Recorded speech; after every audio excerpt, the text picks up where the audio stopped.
What happened after I ate this food right here for 30 days straight. Here's a meal that I eat every single day as a 4-year high-fat carnivore. TikTok carnivores. A group of people on TikTok who've decided that they have ascended past the need of vegetables and now live solely off of meat. And, you know, the other things that they like that they don't want to admit aren't carnivore but still eat them anyways, like coffee and ice cream. But hey now, it's carnivore, baby. Now before we introduce today's carnivore, I would like to address something that's been going on with my last couple of videos on the TikTok carnivores, and it's been a bunch of questions that basically boil down to, okay, what do you know? You're just a YouTuber. You must have never attended school, right? Contrary to popular belief, that is not always the case, and I'm relatively well versed in sports medicine. I used to do a lot of volunteer coaching, so I have quite a bit of education on sports medicine. Alongside that, my family has a very long, extensive history of heart disease and high blood pressure, so I've done a ton of research on trying to avoid that in my life, because guess what? I would rather not die at 50. I'm not claiming to be an expert, I'm not a doctor, but I do know quite a bit about how your body interacts with your diet. However, me saying all that probably means nothing, because the people who are saying things like cholesterol doesn't exist and a ribeye a day keeps the doctor away are not the same people who are going to accept, well, what is accepted. They obviously do not buy into what modern medicine and modern science has found, because if they did, then they wouldn't be eating nothing but meat and butter. With that being said, today we are talking about the TikToker Steak and Butter Gal, a woman who does, like her name implies, eat nothing but steak and butter. And alongside many videos of her just absolutely ravaging a stick of butter, she also makes some pretty interesting claims that I am quite excited to talk about. So let's not waste any more time. Let's begin. Please subscribe.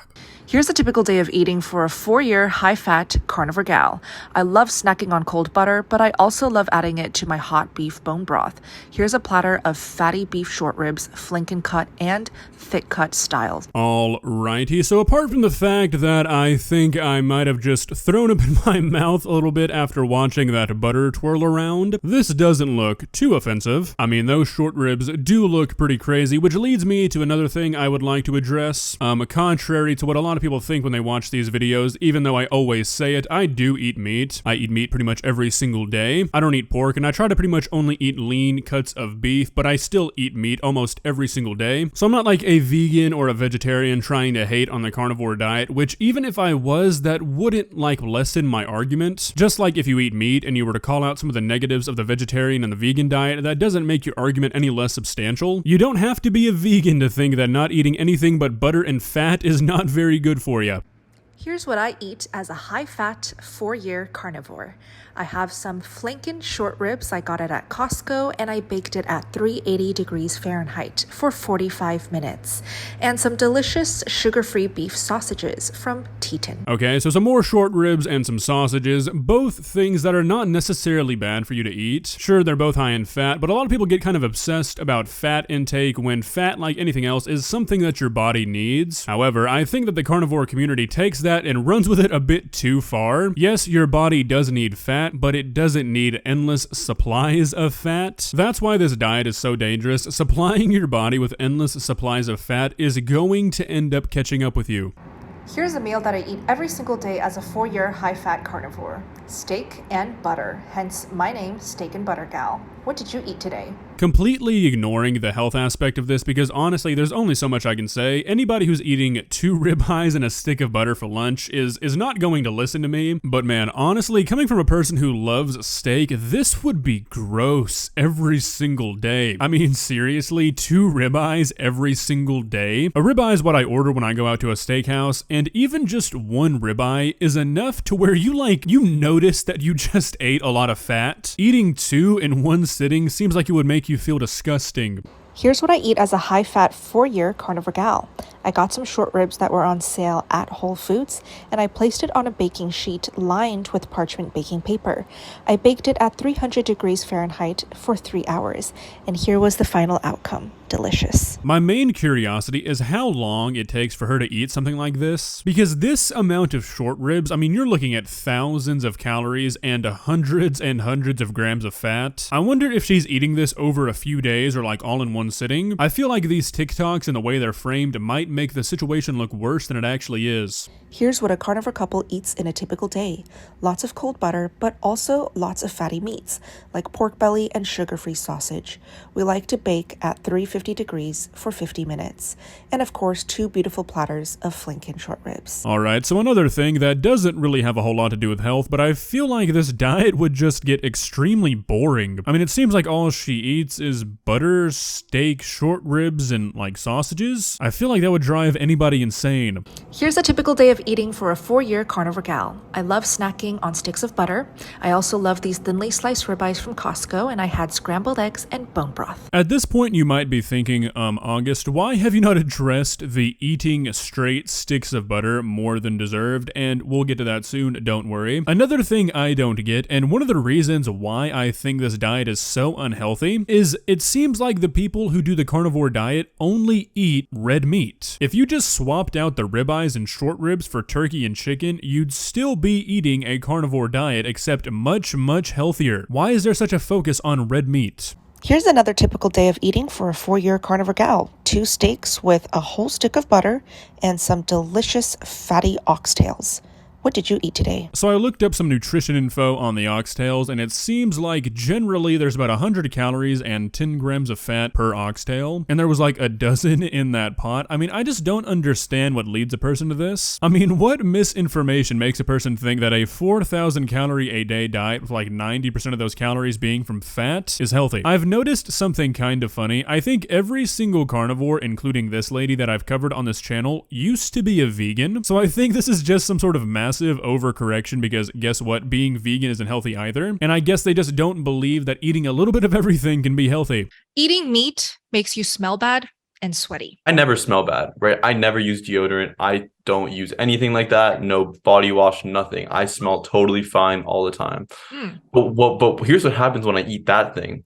The next morning, I like smell like I don't smell good. I need a shower. Wow. And it's never like that for me unless I eat plants. It's plants that make us smell bad. It really is plants. In addition to carnivores not smelling as bad, which in turn makes you need less of those hygiene products, our senses become heightened. This is the video that introduced me to this woman, and I genuinely thought it was a hilarious satire on how vegans talk about what their diet does to them. No, this is 2 people genuinely discussing how eating meat doesn't make you need to bathe yourself anymore. I'm really not trying to be mean here. This is just me being objective. Dude, I'm sorry, but you probably just can't smell yourself anymore. This guy is apparently like a big gym goer. If you are going to the gym every day and you are not using hygiene products anymore, sorry to break it to you, you stink. And seriously, your senses become heightened? Do you think you're a superhero? No, you're just eating butter. What happened after I ate this food right here for 30 days straight, and specifically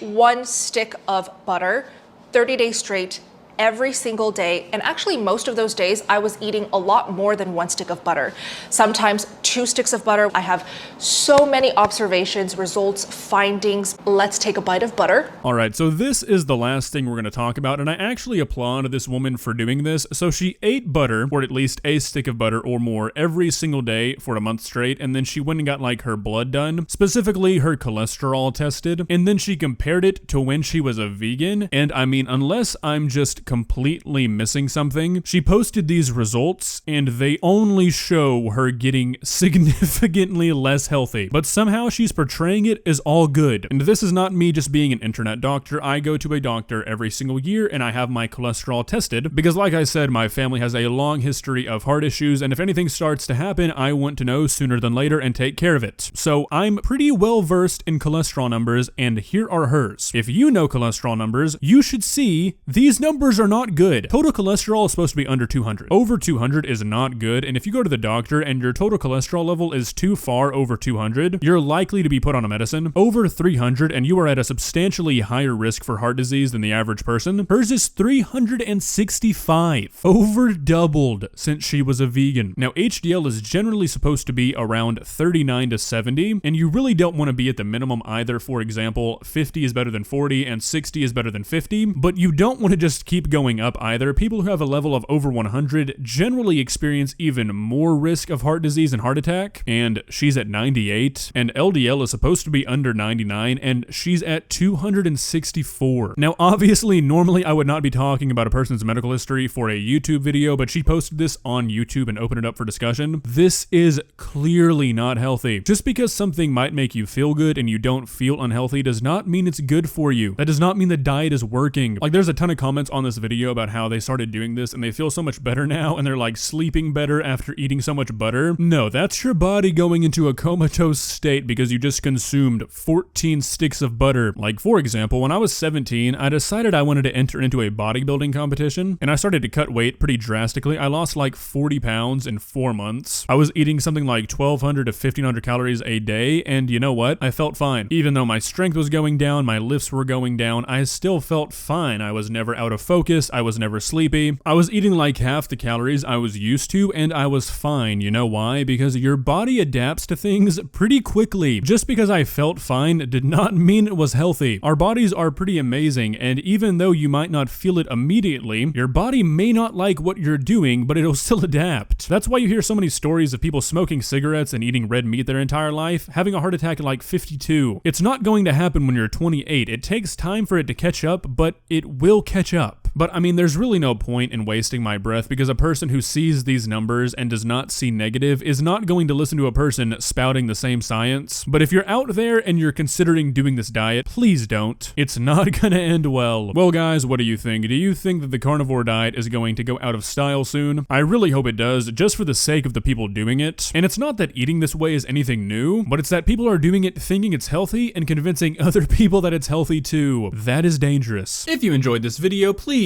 leave a like and walk on over to that subscribe button and touch it. It's free. It won't cost you anything. But for now, that's all I have for you today. Bye.